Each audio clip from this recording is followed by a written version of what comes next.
You need to live like God is always watching. You may have the opportunity to do something bad, or you may have the opportunity to steal some money or snake somebody, but in the end, you're going to pay for that, and the bill will be paid.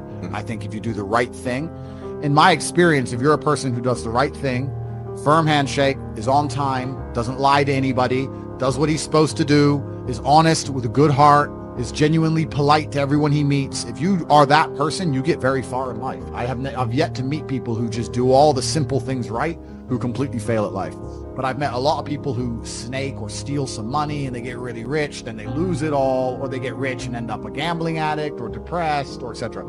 So you have to just understand that God is always watching. He's going to reward you in the end. That's the first thing. And the second thing I will say is that you are the sum of the 5 people you spend the most time with, and you need to curate your reality. I think the biggest problem with young people today is that they don't curate their realities heavily enough. The people that they want to spend most time with aren't adding any value to their lives, and then they end up wondering why they don't get any. When I tell people that you are the sum of the 5 people you spend the most time with, everyone agrees. They go, yeah, that's probably true. The 5 people you spend the most time with, that's what you're gonna end up like. They say, yeah, that's true.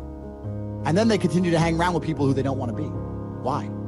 There has to be a point. There has to be a point where you sit and go, okay, you're my friends, etc., etc. I love you guys. Yeah, we can talk, whatever. But I'm on a different life path. You have to leave some people behind. If you were to come hang out with me and you were in a room with me and my 5 friends, you'd feel self-conscious. You're right. You don't feel self with your friends. If you were to come hang around with me and my crew, you would be self-conscious, and that self-consciousness would motivate you, or they would certainly instill the discipline required for you to change. You don't feel self-conscious amongst your peers. That's why you don't change. If you were to get in a room and you're the only person who ain't a fucking monster, you'd want to become a monster. If you walk through life and feel like you have nothing to prove, you're a loser. If you wake up each day and go, I don't owe anybody anything, I don't have to prove anything to anybody, then you are a loser, because you are absolutely not being correct. You must prove yourself to other people. You must prove yourself to your bloodline. You must prove yourself to God. God hates the lazy. He can't stand them. If he gives you all these genetic dispositions and these natural God-given gifts, if you have 2 arms and 2 legs and you can think, and you're not trying your absolute best, that's the reason you're not lucky. He doesn't like you. He likes the people which show him the beauty of his own creation. He likes to give somebody building blocks and them to build something amazing. It's the best thing about being a man. You have to build who you are. God loves to see that. Those people, for some reason, seem to be enormously lucky, right?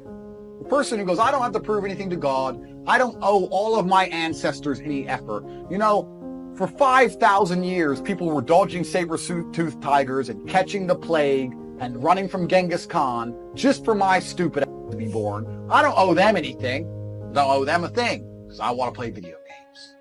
These people are losers. You should walk through earth with force inside of you. As I walked into this hotel reception, everybody, not because they know who I am, but because as I move, even if it's behind their head, people feel something. It's an energy that comes from brutal competence. That's what happens when a predator walks in a room. You pay attention next time you're in a restaurant. If a man who's truly dangerous walks in, nearly every other man kind of looks up at the same time. Feel it. You need to, or you don't survive. We've evolved with that to live. That's who I am. I couldn't imagine not being that man.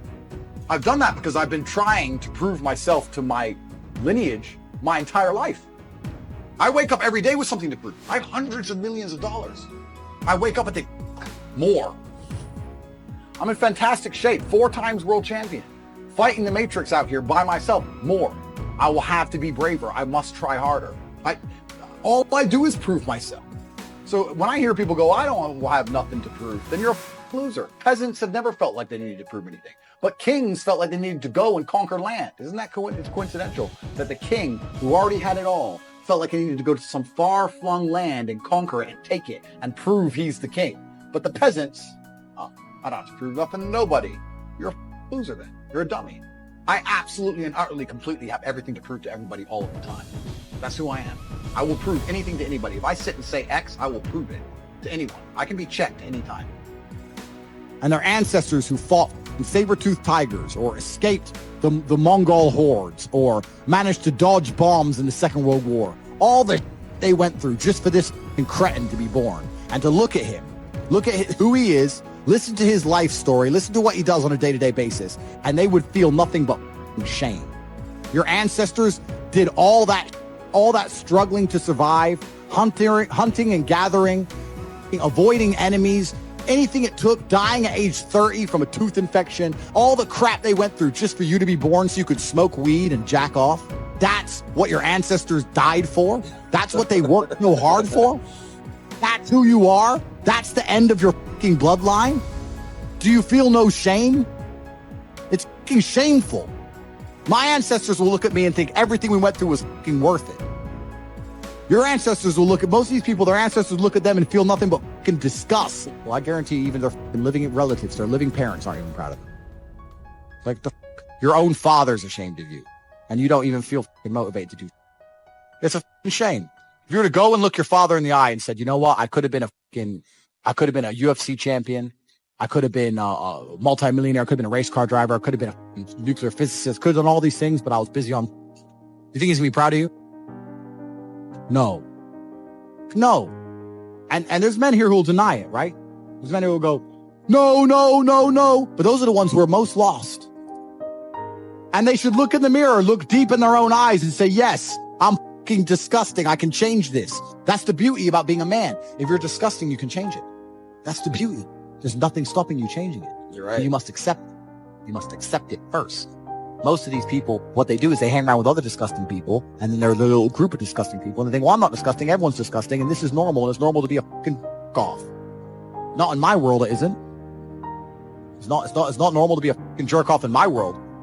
It's the denial that's going to hold you back the most. The people who go, yes, I'm wasting my potential. Those are the ones who have potential. The ones who stand up and go, I am wasting my potential. I could be anything and I am not that yet. They have a chance. The men who go, well, no, actually, I'm fine. They're inside the matrix, fully slave-minded. They're a waste of time. But if you sit there and go, you know what? Yeah, I am wasting my potential. Yes, I can be more than I am. Even if I'm already great, I can be better.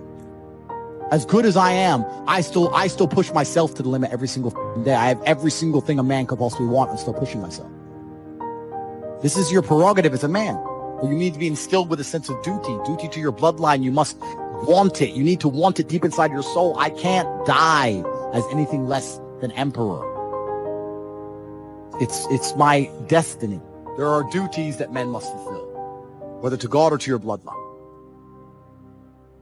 If I feel extremely happy and excited, I'm going to use that as motivation or energy to do amazing things and do good and work hard. If I feel absolutely depressed and distraught, I'm going to use that as endless energy and motivation to do amazing things and work hard. It doesn't matter what you give me. Energy cannot be destroyed. It can only be converted and transferred. It doesn't matter what fuel you give me. If you give me diesel, petrol, kerosene, vodka, doesn't matter what you put inside of my engine. Hard work is going to come out. Absolutely. That's all I know how to do. Making the best move on the chessboard, regardless of how losing your position is a life philosophy that most will never understand. Sometimes you look at your position on the board and but still, regardless of how you are, there's still a best move. There's always a best move and a worse move, no matter how bad things are. Many people, when they get to a losing position, think, it doesn't matter, I don't have to make the best move anymore. I actually disagree. Maybe 9 times out of 10, the best move won't save you, but that 1 time out of 10, the best move might be just enough to save your on a long enough time frame. If you play the game repeatedly, day after day, taking risks, always making the best move, regardless of whether you're winning or losing, it will compound into an upward spiral of never-ending success. You might end up somewhere near me. You might have dinner one day. You might stop being a brokey. You might stop being a loser. If your girl leaves you, the best move on the board, perhaps is to go to the gym, perhaps is to send her flowers, perhaps is to never text her again. But you should make the best move on the board regardless. Even if you don't want her back, you should still make the best move. You should always think that way. What move will give me the best possible strategic position? That's how you think. That's how I think. Best move on the board is how you should approach your life. Next time you're in a situation, you should sit and say, okay, this is a bad situation. What's the best move I could possibly make? What's the outcome I would like? What's the most likely move to give me that particular outcome? And you'll be surprised what some of them are. I had a guy email me the other day saying he lost his job. He was the worst salesman. Well, then you deserve to lose your job. That's how sales works. It's fierce. He goes, well, I don't know. What should I do? I said, what's the best move on the board? He goes, well, I really want the sales job. I think I can get good at it. I said, well, then work for free. So do you have another job yet? He said, no. Okay, while you're applying for other jobs, instead of sitting around on your at home, keep working for free for the company for 2 or 3 weeks and see if you can turn it around. And he tried that. And he couldn't because he's shit at sales. But The point is, if he would have sat at home doing nothing, it wouldn't have helped him. The best move on the board was to try and prove to his company that he's actually worth something. If he was worth something, in those 2 or 3 weeks, he might have turned around and got his job back. He still got to apply for new jobs. He didn't lose anything. Best move on the chessboard. That's how I want you to approach your life, ladies and gentlemen. It's the mental model in which you should apply to scenarios to deduce what is the best possible action. Because if you're always making the best move and very rarely making the worst move, it's pretty hard to lose. It's player versus player out here. The world is about winners and losers, and everyone is competing against each other. You are competing against me. I'm competing against you. You're competing against your friend. You're competing against your enemies. You want $1, so does everyone else. You want that hot girl, so does everyone else. You want that house, so does everyone else. What's amazing is the things you want, the main reason you want them is because other people want them. So you can show off that you have it and they don't. It is competition. Kind of like the age-old adage. If a tiger is chasing 10 people, you don't have to be the fastest. You just have to be faster than the slowest guy, because he's fun. So considering that a lot of people are constantly making the wrong moves, if you can just start to make the right moves most of the time, you'll see exactly how easy life can be. I don't even want your energy around me, because quitters are the worst people on the planet. You can give a quitter absolutely everything and they will still fail. You can give it doesn't matter what it is. If you go to IKEA and buy a flat pack table and put it in front of a quitter, you will never have a table. He'll look at it, and it's just long, and he'll quit. Quitters can have every single advantage. Quitters can have all the information. Quitters can have all the tutelage. Quitters can have a mentorship. Quitters can have someone who messages them every morning, hey bro, let's get it. And guess what they're gonna do at the end? Quit. They ain't never gonna have. So if you're a quitter, I don't even want you even inside my organization. I don't want quitters anywhere near me, because you're never gonna be successful. People say, hey man, you need to find what you're passionate about and do that. And what they're trying to say is only do what you like, because you have no motivation to do anything else. But I'm going to sit here and once again explain to you how different the world is when you have a mind which isn't warped and affected easily by outside influences. You are never going to become a robot. This is nothing to do with not feeling emotions. This is nothing to do with just becoming an empty, emotionless void of a person. That's not what this is. This is about understanding that you're a human being. You're going to feel emotions. This is a beautiful thing. And making sure that you use them in the correct way. A, and B, you do not ever let them stop you doing what you're supposed to do. I say to people often, I haven't felt like going to the gym in 2 years. I'm wearing my gym clothes right now. I just finished training. I haven't felt like training in 2 years. After 10 years of professional fighting, after giving my life to exercise, genuinely, I have not woke up and felt like, oh, I really want to train. I haven't felt that way in a long time. That's why I retired from fighting. But I have still gone and I have still trained regardless of how I feel. So this is one of the tenets, and there's going to be a lot of things you're going to learn, of an iron mindset. It's the ability to not let your feelings affect you, and sometimes to do the complete opposite of how you feel. Because you're not going to very often feel like working hard. You're not going to always feel like doing the right thing.